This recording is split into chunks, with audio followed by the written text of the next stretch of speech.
ওং স্থাপকায় চ ধর্মস্য সর্বধর্মস্বরূপিণে অবতার বরিষ্ঠায় রামকৃষ্ণায় তে নমঃ।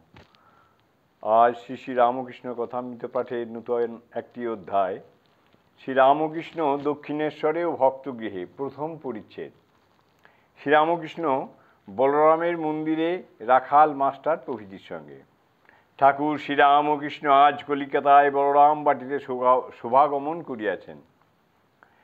ঠাকুর আজ বলরাম বাটিতে শোভাগমন করিয়াছেন। মাস্টার কাছে বসে আছেন, মাস্টার বসে আছেন, রাখালও আছেন। ঠাকুরের ভাবাবেশ হয়েছে। আজ জ্যৈষ্ঠ কৃষ্ণা পঞ্চমী, সোমবার, 12ই আষাঢ়, 25শে জুন 1883 খ্রিস্টাব্দ। বেলা প্রায় 5টা হইয়াছে। শ্রীরামকৃষ্ণ ভাবাবিষ্ট হইয়া বলছেন, দেখো, আন্তরিক ডাকলে স্বস্বরূপকে দেখা যায়, কিন্তু যতটুকু বিষয়ভোগের বাসনা থাকে ততটুকু কম পড়ে যায়। মাস্টার, আজ্ঞা, আপনি যেমন বলেন ঝাঁপ দিতে হয়। শ্রীরামকৃষ্ণ আনন্দিত হইয়া, হেয়া। সকলে চুপ করিয়াছেন। ঠাকুর আবার কথা কহিতেছেন। শ্রীরামকৃষ্ণ মাস্টার প্রতি, দেখো, সকলেরই আত্মদর্শন হতে পারে। মাস্টার, আজ্ঞা, তবে ঈশ্বর কর্তা, তিনি যে ঘরে যেমন করাচ্ছেন, কারুকে চৈতন্য করছেন, কারুকে অজ্ঞান করে রেখেছেন। স্বস্বরূপ দর্শন, ঈশ্বর দর্শন বা আত্মদর্শনের উপায় আন্তরিক প্রার্থনা, নিত্য লীলা যোগ। শ্রীরামকৃষ্ণ, না, তাকে ব্যাকুল হয়ে প্রার্থনা করতে হয়।